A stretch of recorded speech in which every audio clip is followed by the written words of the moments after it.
Good evening friends, কেমন আছো তোমরা? আশা করবো সবাই ভালো আছো। একটা ভাইয়ের কমেন্ট ছিল, দাদা এসএসসিতে রিটেন টেস্ট পাস হয়ে গেছি, তো ফাইনাল কাট আপের নাম চলে এসে ফিজিক্যালের জন্য ডাক করবে, তো ফিজিক্যালের জন্য কি দাদা একাডেমিতে ভর্তি হতে হবে? দেখো ভাই, তোমাকে কে বলেছে যে ফিজিক্যাল টেস্টের জন্য তোমাকে একাডেমিতে ভর্তি হতে হবে? কেন তুমি নিজে প্র্যাকটিস করতে পারবে না?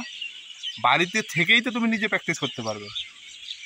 যারা যারা সাকসেস হয়েছে জীবনে সবাই কি একাডেমিতে গিয়েছে? একাডেমিতে ভর্তি হতে পারো, কিন্তু তোমার পয়সা লাগবে, কিন্তু ওখানে ভর্তি ফ্রিতে কিন্তু কেউ তোমাকে শেখাবে না। ওইখানে তোমাকে সকালবেলা মর্নিং উঠতে হবে, রানিং করতে হবে, ফিজিক্যাল সবাই একসাথে করবে। বাট ওইখানেও তোমাকে রানিং করতে হবে, তুমি বাড়িতে থেকেও তো তুমি রানিং প্র্যাকটিস করতে পারবে। কেন শুধু শুধু তুমি টাকা দিতে যাবে? কোনো প্রয়োজনই নেই। তুমি বাড়িতে থেকেই সকালবেলা ডেইলি উঠো, প্র্যাকটিস করো, নিজের মধ্যে কনফিডেন্স রাখো যে তুমি বাড়িতে থেকেই সেটা পারবে। কেন তুমি শুধু শুধু নিজের পয়সা খরচ করে একাডেমিতে কেন দিতে যাবে ফালতু? তারপরে তোমার ওখানে যখন চাকরি হয়ে যাবে তারপরেও কিন্তু কিছু একটা বড় অঙ্কের টাকা তোমাকে সেখানে জমা দিতে হবে। কি দরকার? তুমি নিজেই প্র্যাকটিস করো বাড়িতে থেকে। এখন মেন যেটা হচ্ছে সেটা হচ্ছে রিটেন টেস্ট, সেটাই তুমি পাস করে গেছো।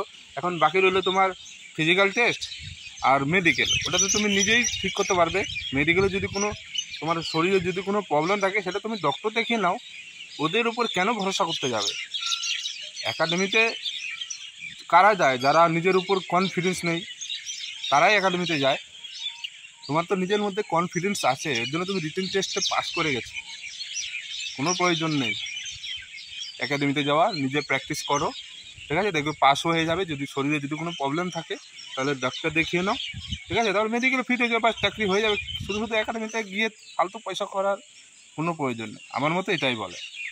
তো ভালো থেকো, সুস্থ থেকো। এখন ফিজিক্যাল টেস্ট সামনে, ভালো করে রানিং প্র্যাকটিস করো, ঠিক আছে? 5 কিলোমিটার রানিং 24 মিনিটে কিন্তু কমপ্লিট করতে হবে।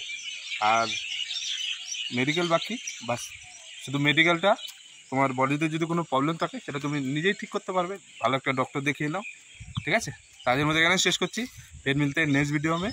এরকম ভিডিও পাওয়ার জন্য কমেন্ট করো, আমার যখনই সময় হবে অবশ্যই আমি ভিডিও দেওয়ার চেষ্টা করবো। দেখো সন্ধ্যা লেগে গেছে, প্রায় সময় পাইনি একদিন। তো পাখির কলরব শুনতে পাচ্ছ এখানে, কত সুন্দর পাখির কলরব, আর ব্যাকগ্রাউন্ডটা একবার দেখে নাও। আসম, চলো টাটা, বাই।